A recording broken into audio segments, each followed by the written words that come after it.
Hola, ¿hablamos de libros? Tan, tan, tan... Bien.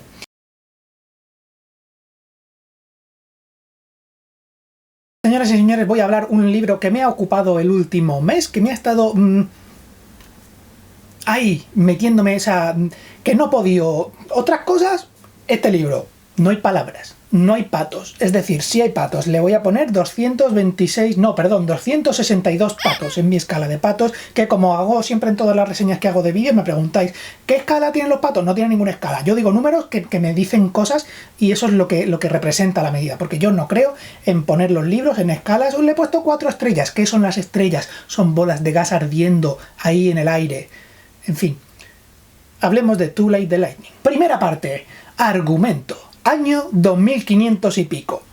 Se publica una lista, ¿no? Una lista, pues, de la gente más influyente. Pero es que da igual, es que no importa el argumento en esta novela. El argumento es una cosa secundaria. Secundaria a la cosa importante, que es... ¿Cómo está contado? ¿Cómo está contado? ¿Por qué no tengo una sección? Tengo argumento, lógica interna, personaje, longitud, el título le pega y moloneidad. Una escala que hice cuando hice la reseña de Divergente y me pareció bien para Divergente, pero es que este libro no encaja para nada con mi tipo de reseñas. Y Nacho, ¿por qué no lo cambias? Porque es más guay así. Exacto. Sí. Aguantad conmigo unos instantes. Lo guay de esta novela es como te está contando las cosas que te cuenta, independientemente de personajes, independientemente del contexto, independientemente de las cosas que cuenta, independientemente de tus reacciones. Esta es una novela que habla del año 2500. ¿Y qué es lo que pasa cuando tú hablas del futuro? Pues que un escritor tiene que hacer birlibirloques, tiene que hacer malabares por el aire, volatines, para explicarte una sociedad del futuro. Así que, ¿qué es lo que hace Ada Palmer? No hablarte del futuro, te habla del siglo XVIII. ¿Por qué? Porque tiene un narrador que y una sociedad que vive en una especie de renacimiento del siglo XVIII. ¿Cómo es eso? Sí, en el renacimiento nuestro lo que hicimos fue descubrir un mogollón de cosas, los europeos descubrieron un mogollón de cosas de la Grecia clásica y Roma clásica y decir, vaya guapo, topa a mí, y es pues ahora lo hacemos otra vez porque está más guay todo y joder, si lo hacían de bien los de la era clásica. Pues esto es lo mismo en el año 2500, pero con el siglo XVIII. Están recreando, están cogiendo la moda, están reviviendo el siglo XVIII, la era el siglo de las luces, la ilustración, pero en el futuro, in the future. Así que el narrador, lo elige Ada Palmer, que el narrador escribe esta novela a la manera de un escritor del siglo XVIII. ¿Para que te enteres tú? No. El escritor lo escribe así para que le entiendan la gente del futuro, de eras venideras. Es una persona que está dejando sus escritos para la posteridad. Entonces, en este marco de contar la historia de estamos reviviendo el siglo XVIII, el año 1700, los personajes de este libro están adoptando las formas de vestir, la manera de ver el mundo, la moda del 1700. ¿Pero por qué se hace esto? Porque mola. Es un poco el equivalente a estás saliendo del metro y ¿por qué coger la escalera mecánica cuando puedes subir por las escaleras mirando a todos los demás haciendo así? Mientras todos los que están subiendo con la escalera te miran con cara de... Y ella dice... Pues Ada Palmer está haciendo ese esfuerzo extra de hacer su libro súper complicado porque mola muchísimo. Lo que hace esta autora muy bien es utilizar el concepto de la extrañeza, el sentido de la maravilla que uno siente cuando lee obras de ciencia ficción de como ¡wow! Este mundo nuevo, guay, pero te crea esta sensación de extrañeza, de alejamiento de lo que está pasando primero con el bache que tiene de entrada. Reconozco que esta es la segunda vez que me intento leer este libro. La primera vez llegué, no sé si, yo sé, algo como la página 4, la página 10, muy poquito. Porque tal como entras, hay un señor narrador hablándote de que si no va a meter género, que si va a meter género, que hay tranquilo lector, una manera de hablar así como muy rebuscada y lo primero que pasa es un señor que parece completamente señor sacado del siglo XVII que está entrando en una puerta con, tú le imaginas arregladísimo y que llama a la puerta como ¿puedo hablar con el señor? No sé qué, y es muy... choque, la manera que tiene de escribir, la manera que tiene de describir las cosas.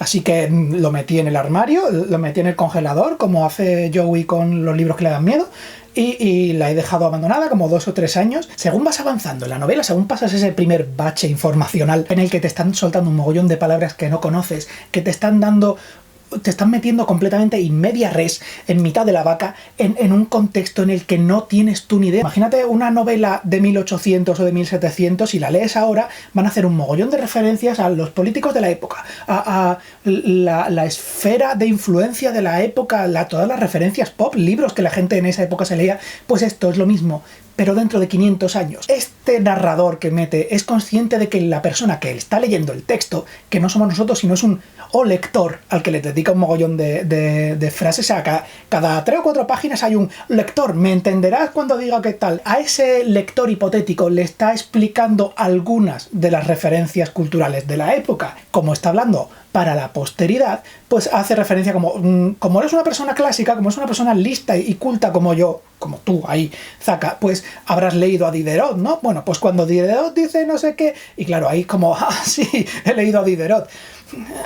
Pero y te hace partícipe de ello, es como, mira, yo esta referencia que te estoy hablando es inventada, es como, sí, voy a hablarte de este objeto que no existe, pero te meto alrededor un mogollón de cosas que sí medio conoces para hablarte de ello. Es muy interesante la manera que lo hace. Seguíamos en el argumento, no se pierdan, seguíamos en el argumento. Según vas leyendo el libro, te vas dando cuenta de que esto es muy parecido a una novela escrita en 1700, donde las cosas las tienes que saber entre líneas. Te está contando el texto, pero tú, con tu bagaje cultural, porque las primeras novelas no eran para el vulgo, sino que las primeras novelas era así muy a grandes rasgos, todos los dramaturgos a los que les habían prohibido hacer obras de teatro, yo voy a publicar las cosas que no me dejan publicar en esta cosa nueva que es novela. Estoy haciéndolo muy simplificadísimo y resumiendo toda la historia occidental dentro de un concepto muy pequeño que es Inglaterra, ¿no? Pero los escritores de esa época tenían dentro de la ilustración lo que había es una censura del copón.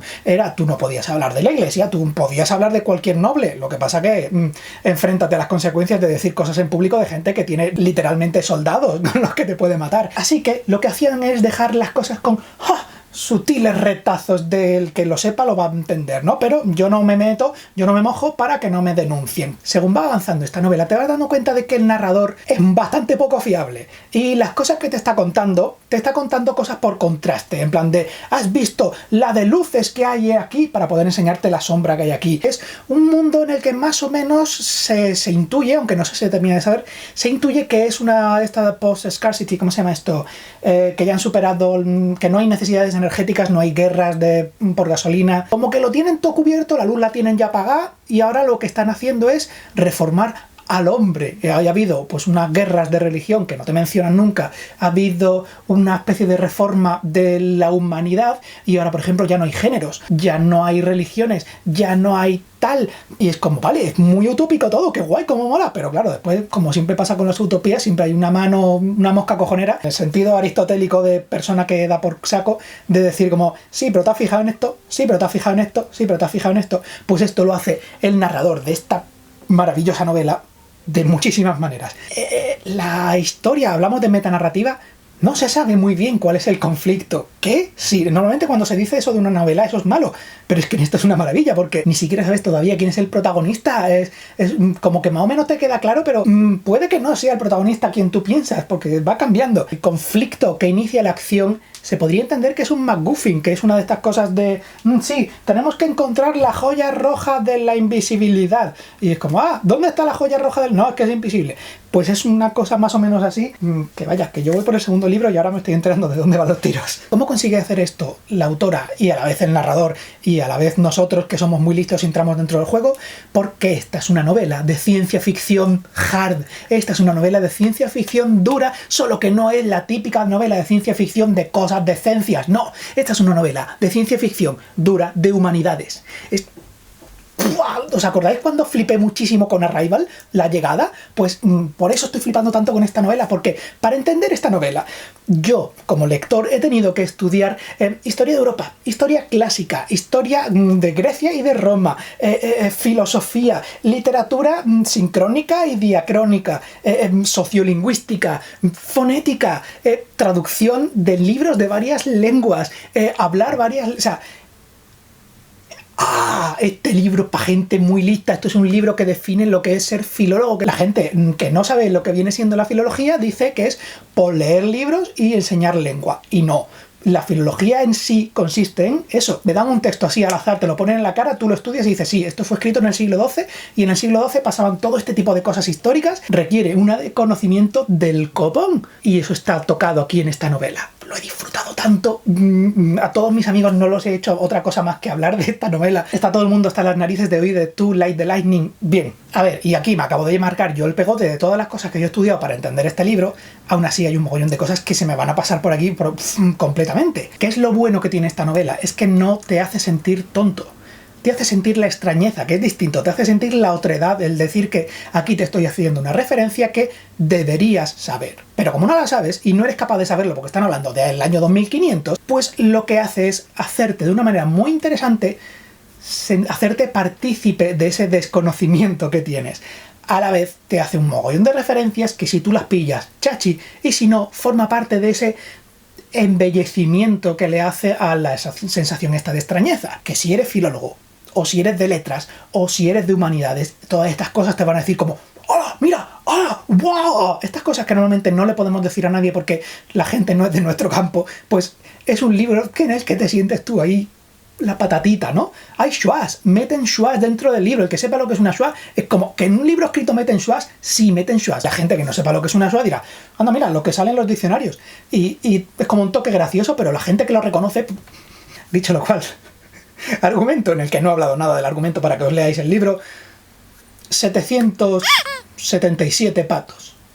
Sí, lógica interna. Bien, la lógica interna de este libro es compleja. Esto se nota que es un libro que a esta mujer le ha debido costar años. Hay un entramado muy complicado y es como un ejercicio de malabarismo. La historia tiene un mogollón de personajes que te mantienen en el aire, que te están haciendo bailar con... Es que no sé cuántos personajes hay. Ni siquiera en la novela, de hecho, hay un spoiler que no te hacen hasta el segundo libro. Sí, hay una segunda parte. El dramatis personae, es decir, la lista de personajes que hay, no se cuenta hasta el segundo libro. Los nombres de las personas en sí son spoilers. Si yo os cuento cuántos personajes hay, os jodo la novela. De verdad que parece que este vídeo lo estoy escribiendo y grabando borracho, pero es que es muy loco. A ver, ¿alguien de aquí se ha leído a Dostoyevsky o así autores rusos de final del siglo XIX y tal?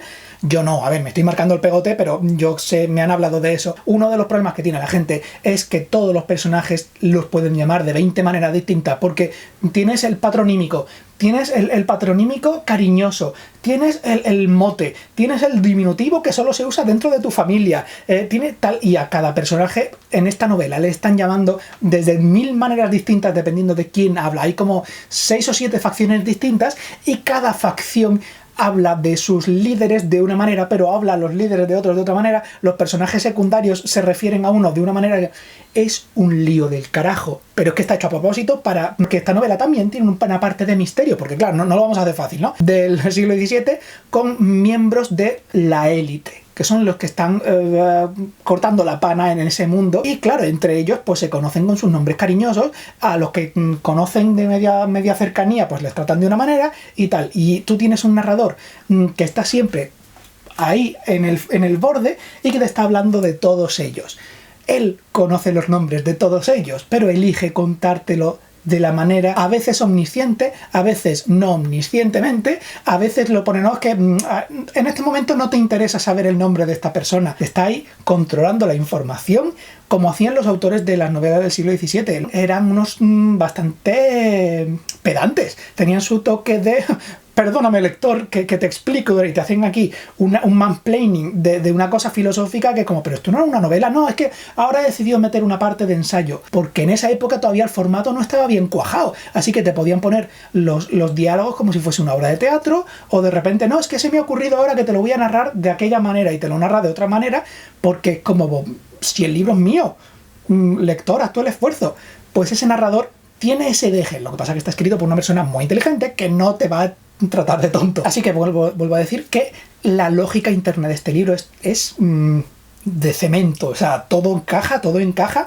aunque a ti te dé la sensación de que, espérate, y este personaje que ha desaparecido y acaba de aparecer por ahí, ¿qué está pasando aquí? Todo encaja, todo encaja. Como es una novela de malabarismo en el que te están soltando muchísimos datos, te están bailando los personajes, te está bailando la manera que tiene de contarte las cosas, llega un momento que tú como lector dices, mira ya, yo me dejo llevar, soy un junco en el viento y haz lo que quieras conmigo, y ahí zaga, es donde te cuela la autora lo que te quiere colar. Te apabullo tanto con esta información que te tienes que afinar más o menos medio fiar de mí. ¿Alguna vez os han timado? Esa sensación que tienes tú de me están enrollando, me están liando, pero no sé cómo me están liando, no sé qué está pasando.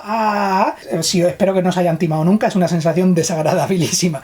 Pues esto mismo te lo hace este libro, pero sin la parte de que te estén engañando, porque lo único que están utilizando es pues con un palito en tu cerebro y dándole vueltas con ideas filosóficas nuevas, ¿no? Pero así que te dejan a merced de un narrador muy poco fiable. Unos personajes que se dicen entre sí verdades a medias, que encima se nombran utilizando motes que algunos de ellos los conocen y otros no conocen para también dejarse entre sí mismos con una sensación de otredad y compartimentalización del conocimiento, que es muy de la idea del siglo de las luces, el poder para el pueblo pero sin el pueblo, pues el conocimiento es poder, así que de verdad que esto es un vídeo para que os leáis el libro, no para que no os lo leáis. Estoy diciendo que esto es muy confuso y tal, pero cuando tú llevas ya, yo qué sé, un cuarto del texto, lo entiendes, ¿no? O sea, que no es una cosa de esto, no lo vas a entender en tu puta vida. No, a ver, se puede pillar. Habéis leído Shakespeare o lo habéis tenido que estudiar, llega un momento que tu cerebro hace clic con el dialecto que utiliza Shakespeare y más o menos pues ya de repente entras a ti mismo hablando con el inglés del siglo XVI, ¿no? Pues esto es lo mismo, ya cuando tu cerebro se encaja, se mete dentro de aquí, mola muchísimo el libro y todos los giros de la historia que te meten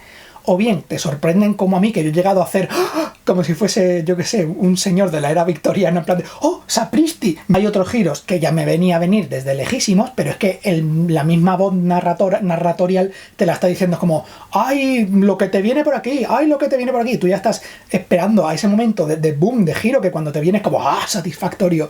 Sí, está todo muy bien hecho en este libro, todo, hasta las letras. Este libro aparentemente está escrito utilizando fuentes del siglo XVIII, la tipografía específica de la época, y seguro que hace juegos con eso y ¡ay, señor! Me da pena habérmelo leído en Kindle. Estructura interna, la verdad es que 26 patos, sí. 26 patos se lo merece. Personajes. Esta cosa de la novela rusa con 27 tipos de nombres para 27 personas queda muy loco cuando dices hay que ver cómo son los rusos, que raro escriben. Pero una persona que se llama Curro, ¿no? Pues tú te presentas un personaje que se llama Curro y de repente te dicen no, es que Curro también es Paco. ¿Qué? Sí, pero le llaman Pacurro en su casa y es Francisco, ¿no? Currillo es Francisco, como es el nombre del santo, ¿no? En el que bueno, tal. Pero hacen la broma de llamarle Currupipi. ¿Por qué Currupipi? Porque, a ver, Currupipi viene de un torero que había por la época de los 90, 2000, que tenía movidas con la prensa rosa, ¿no? Así que le empezaron a llamar con el nombre del tigre que él compró, que se llamaba Currupipi, así que a él, pues por metonimia, pues le llamaban Currupipi. ¿Os acaba de hacer extrañamiento todo esto que os he hecho? O sea, gente que no os conocíais al señor Currupipi, o la esfera de la prensa rosa española os pilla lejos, ¿cómo os habéis quedado? Pues esa es la sensación que te da con lo de los 27 nombres distintos y lo de hacerte referencias pop que tú no conoces. Es el de Toa, te necesito Toa. Y todas estas referencias de nombres y tal, como tenemos a un narrador pedante que de vez en cuando corta, se mete dentro de la narración para decir, oye, por cierto, lector, ¿tú sabías esto? Y tú dices, sí, ya lo sabía. Te lo voy a explicar yo. Te lo explica de manera pedante, que utiliza para meterte cositas como, por ejemplo, el género. Antes he comentado que era una sociedad en la que el género ya no existe, el género como concepto. De hecho, está como mal visto mencionarlo. Así que no sabemos muy bien los personajes, vale. Pero por lo menos podemos saber, aunque sea el género de los personajes, no. Como ya he dicho antes, hubo unas movidas que no te cuentan demasiado hasta que ha llegado un poquito más del libro y el género ha sido abolido. qué? Sí, a ver, es una sociedad del futuro en el que te están pues contando que ellos están pasados, ya han avanzado, ya no tienen ni siquiera en cuenta eso del género. Vaya, es que de hecho es tabú mencionar el género de las personas, o sea, no hay mujeres, no hay hombres, no hay, o sea, somos todos seres humanos. Es una de estas cosas que suenan un poquito de... Es como cuando decimos, yo es que no veo los colores de la gente, de la piel que tienen. Pues sí, han avanzado mucho en el género, pero todavía tienen, pues lo dicen en el mismo libro. Vamos 300 años aboliendo el género, pero tenemos miles de años detrás de haber tenido género, con lo cual queda una inercia del mundo. Eso es lo que tú vas viendo entre líneas de lo que te cuenta el narrador. Y hay momentos en los que el narrador no es que te suelte miguitas, es que te las tira a la cara. Es como, bueno, sí, yo estaba hablando de este personaje masculino, pero bueno, que estos personajes le llaman en femenino, pero vaya, yo es que prefiero que sea así. Y tú te preguntarás entonces, si es una sociedad a género, ¿cómo se puede contar, cómo puedes hablar de personajes si ni siquiera puedes mencionar su género? Pues claro, se hace haciendo trampas. El narrador es, como ya he dicho antes, un agent provocateur, un tocanarices que está siendo muy edgy, está siendo muy malote, escribiéndote una novela que puede que te rompa un poquito tus esquemas. Realmente está, pues, utilizando rasgos de género en una sociedad a género, porque él habla de él y habla de ella, y yo sé que esto os va a ofender mucho, y bueno, si yo os presento a este personaje como un ella, es independientemente de cómo son sus apariencias físicas y tal, para mí es una mujer. Presenta a este personaje, su expresión de género grita a todas luces que es un varón. O sea, son una cantidad de lecturas que le puedes añadir tú a eso, los restillos que todavía quedan, que es como, cómo huele, y está haciendo trampita de nuevo. Mientras tú te estás fijando en eso de la pelotita que te la está moviendo la autora, te está colando el uso del they a género singular maravilloso. Es el mejor uso del they neutro o del they a género en inglés que yo he visto en ningún libro, porque a mí este libro me ha normalizado el they neutro de una manera bestial. ¿Cómo lo hace esto? Pues que el narrador habla de manera genérica, pero deja que las personas entre sí hablen con el they, porque está más o menos reproduciendo de manera fiable los diálogos de los personajes de ese futuro, con lo cual los personajes de ese futuro no hablan como en el siglo XVIII, solo que este señor lo cuenta. Es un lío, pero si lo leéis, que lo vais a leer, lo vais a pillar. Así que tendríamos una sociedad a género presentada por un narrador poco fiable que te está diciendo este es tal, y le rizamos el rizo haciendo que ese personaje narrador tampoco sea muy fiable, porque a lo mejor 10 párrafos después o 10 capítulos después te dice, es que todo este personaje que te lo he estado presentando como hombre, a ver, es que tenía esta razón, no quería que lo vieras como una mujer porque tal, pero vaya, en el resto del libro voy a seguir mencionándolo, pero como si fuera ahora mujer, y como, otra vuelta más del tema. Longitud. Ya os he dicho, no es un libro que se haya leído rápido. Para mí esto ha sido un proceso de por lo menos 2 o 3 años de primero enfrentarme al libro y decir, pero lo que es la parte en sí de la lectura ha sido semi rápida. Os cuento. Ya os he dicho que te tiene un bachecito de entrada de decir como ¿qué? Del principio, porque es difícil y te sueltan un mogollón de nombres que no conoces, un mogollón de términos del world building que no te lo explican hasta que te lo explican. Es como, más bien te lo tienes que explicar tú solo, hasta tal punto que yo leo bastante rápido y aquí había momentos en los que había páginas que tenía que releer de nuevo. O también las escenas son bastante largas, con lo cual mis turnos de lectura, que suelen ser bastante cortitos porque leo antes de dormir, antes de quedarme frito, me volví a poner a leer en la siguiente sesión de lectura y tenía que ir para atrás porque no sabía qué es lo que había pasado en una escena muy larga. Esta novela no sé cuántas páginas tiene, es un tochazo de la leche. Yo me lo he leído en libro electrónico, así que no sabía, pero me he tirado como un mes para leérmelo, ¿no? De hecho, eso, en el 80% más o menos del libro, el narrador dice, parece mentira que esta historia solo sean 5 días, ¿eh? Y de repente dice como, aquí empieza el día 3. Y entonces como, pero esto es el 80%, me cago en... Y así me enteré que todavía me quedaba la mitad de la historia, que es en el segundo libro que me estoy leyendo ahora. Es una cosa que una vez que le coges el ritmo se lee muy rápido. Pero a la vez yo he tenido la cosa de que estaba muriéndome por hacer la reseña de este vídeo y la segunda mitad del libro me lo he leído en un día y medio, una cosa así, panzada de leer, que solo podía leer este libro porque quería hacer este vídeo todo lo posible. Así que una vez que le coges el ritmo se puede leer muy bien. Longitud, 8 patos. Y bien merecidos. El título le pega muchísimo. El título está muy guay porque puedo explicar de qué va, y a la vez no estoy haciendo ningún spoiler de nada. El título es Too Late the Lightning.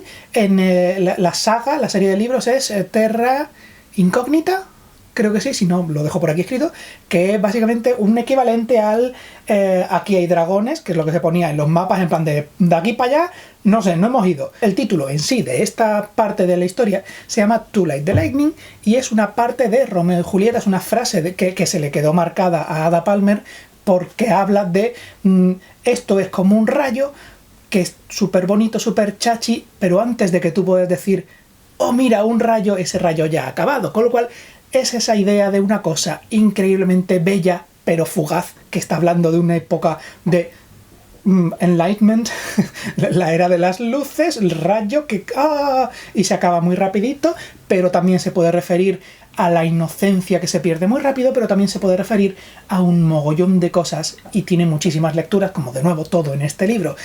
Fue ella a ver esa expresión Too Late the Lightning y se le saltaron las lágrimas y dijo yo tengo que hacer una novela de esa sensación, y de eso va. Tal como lo digo, se me han puesto los pelos de pollito. Bien, ¿cuántos puntos le pongo al título? Too Like the Lightning. Bien, 5 patos. 5 patos. Y última sección, moloneidad. Moloneidad, a ver, si yo no he conseguido demostrar qué es lo que me parece este libro y su nivel de moloneidad, no sé, dejo de ser youtuber, me voy a la Plaza de la Marina el día que vosotros queráis y me lanzáis tomates podridos a la cara porque sería un fracaso. A ver, este libro le doy una nota en plan súper mística, súper en plan el número perfecto para los pitagóricos, que son... Sí, este es el libro que le hubiese gustado escribir a un Nacho de una realidad alternativa en la que está como si fuese un atleta olímpico escribiendo desde los 5 años de edad y a los 50 dice, por fin he sido capaz de escribir esto. O sea, esta novela ha regado mis campos, ahora mis pestañas son más límpidas después de haber leído esto. Esta novela ha limpiado mis senos nasales, ha resucitado a 3 de mis perritos favoritos y es un libro que me da envidia del Nacho del futuro cuando lo vaya a releer porque lo va a volver a leer y va a poder ver todas estas cositas. Es un libro que me está dando envidia a la gente que os lo vais a leer gracias a mi vídeo y no sé, un pato para cada una de las personas que vea este vídeo, con lo cual la puntuación de vídeos de este pato solo puede ir subiendo. Depende de si os veis el vídeo o no, claro. ¿Qué dices? ¿Vos que me he inventado? ¿Que diga lo de Patreon? Ah, sí, que si os metéis a Patreon podéis hacer que esta persona viva de esto y os podéis permitir que un señor calvo filólogo se siente en esta silla de ordenador. Esta silla me la compró con el Patreon y he podido leer durante muchas horas sentados en esa silla de Patreon. Si eso no es argumento como para que me deis dinero, yo la verdad es que yo, ¿qué hago?